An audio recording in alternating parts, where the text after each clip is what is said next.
All right, let's go over how to use the companies hub here to create exclusion lists based on impressions. So we know LinkedIn doesn't have built-in frequency capping. It only exists for the brand awareness campaign objective. We like to use lots of other campaign objectives, so there's no other way to do frequency capping without using the companies hub here. So let's walk through how you do this.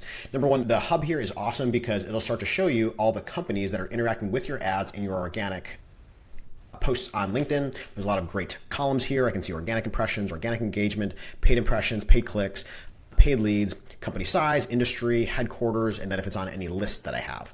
And then I can do a lot of filtering over here. So this is kind of like V1 of the company's hub. We hope that they're adding a lot more filters and stuff to come, but what I use it most often for is as an exclusionary filter so that I can do frequency capping. Now, keep in mind, this does work best on small companies because, say, I'm targeting IBM. IBM has lots of people, and if there's lots of people that might fit my ICP, then it's hard to filter based off frequency capping because you might have your impressions spread over a lot more people, and then it's hard to determine what's that frequency cap number. But it still can work for that, but it does work best for small companies. So, say I'm targeting small companies. In this example here, I'm targeting owner, founder, CEO at under 100 in company size.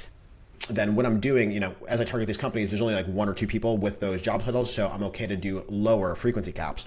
What I do is I come over here and I look at paid impressions. I can filter by a specific campaign if I want to, but often I'm going to put this kind of across all my top of funnel campaigns and do this filter. So I'm going to do a custom filter, and then at the very basic level, I like to do 3 impressions every 30 days. That's my kind of basic cap I like to have in there.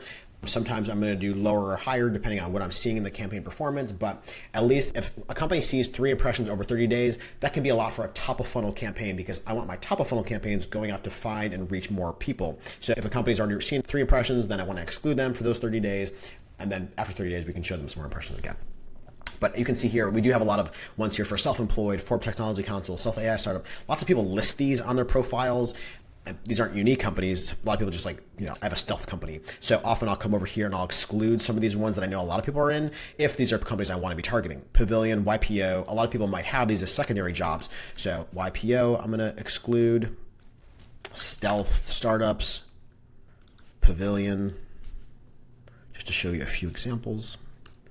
And then I would go through this list and exclude out the ones that I know people might have secondary jobs on that I do want to keep. I'll exclude those so I'm not excluding people from those companies because there's probably lots of people that have those as secondary jobs. Then I'll click Save as Company List. I want it to be dynamic because I want this to update as new people see these, as people stop seeing these, and I'll just give it a name. I'll say Impressions over 3 last 30 days, and then I'll click Save.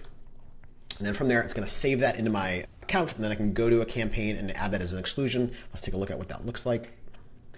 So I'm going to jump over here to a campaign. It's going to load, and then I'm going to scroll down to the bottom. I'm going to go to exclusions, and that's where I'm going to see third-party company.